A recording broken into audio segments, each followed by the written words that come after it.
Hello, my name is Shawn Fisher, and this is my story about growing up as a Jacksonville musician.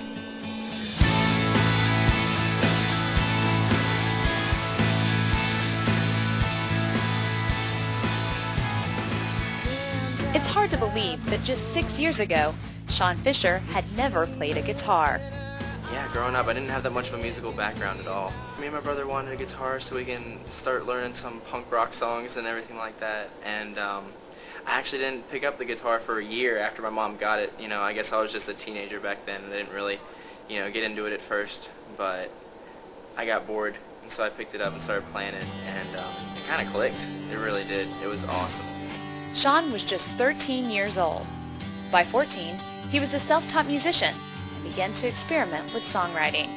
As recognition of his talents, including singing, grew, Shawn was encouraged to visit a record producer in Orange Park. I was really just kind of going for Jacksonville people, just to get recognition there, because you kind of have to build a home base and then move your way out. It wasn't long before Shawn was signed, but he was inexperienced on stage. Before I started playing any venues, I went and recorded my first CD, and that's kind of a different way. Most artists play a lot of shows first, and then they go record their first CD, but when I was 16, we were just like, okay, cool, we got these songs, let's go in the studio and do it.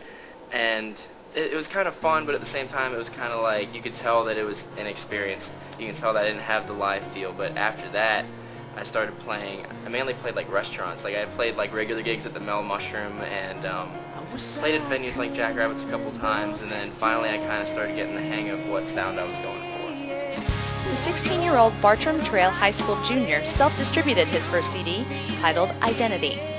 The songs in that CD are very, very general in nature. They're very just about regular topics in high school, because I wrote all the CD while I was in high school and everything like that. And the guitar playing, you can tell I was just starting to get the hang of it and everything like that.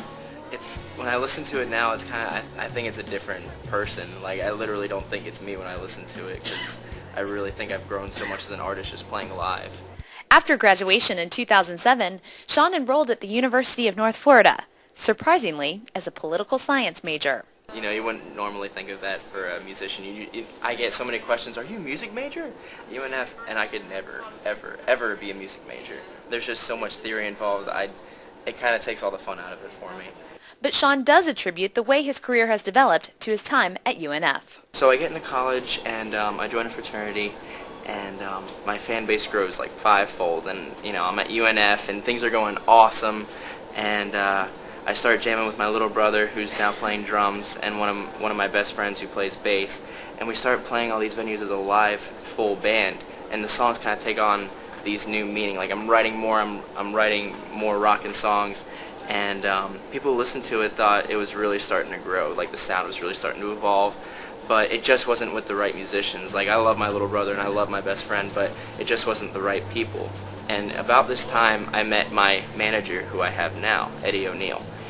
And he was really into the sound. He's really been into me ever since I started. And once we signed a contract with one another, we started getting the right musicians involved. And that's how this album started progressing, and we started getting the sound we wanted.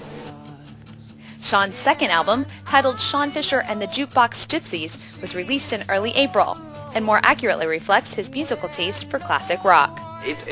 This album is a perfect example of all the right things coming together at once.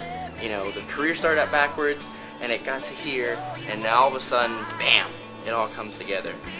When I got Tom Petty's Greatest Hits album, I was listening to that like a couple of years ago when I was writing all these new songs, and I was like, that's what I need. That's exactly what I need to go for. And I would say that a majority of the CD, like, you can hear that raw but catchy intensity that he has on all of his songs. And compared to his first album, Shawn feels this one puts him right where he wants to be. I really don't like being a cocky guy, but I'm just really proud of this CD. I'm really, really proud of it. I like to try and stay as humble as possible. But every time I listen to it, I just think this is exactly what I was going for. If you've never seen Shawn perform, don't worry, you still have time. Although he's anxious to further pursue his career, for now, he keeps it close to home. I've never really done any touring. I've kind of just been a Jacksonville boy. I've kind of always just played in Jacksonville. I've gone to Georgia a couple times. I've gone to South Florida a couple times. But I love Jacksonville. I really do. I just love playing here, and I love the feel of playing the venues here. look outside. So come on, let me open your eyes. For more on Shawn Fisher, check out Mac Mitchell's article in Saturday's My St. John's Sun. For Jacksonville.com, I'm Amanda Warford.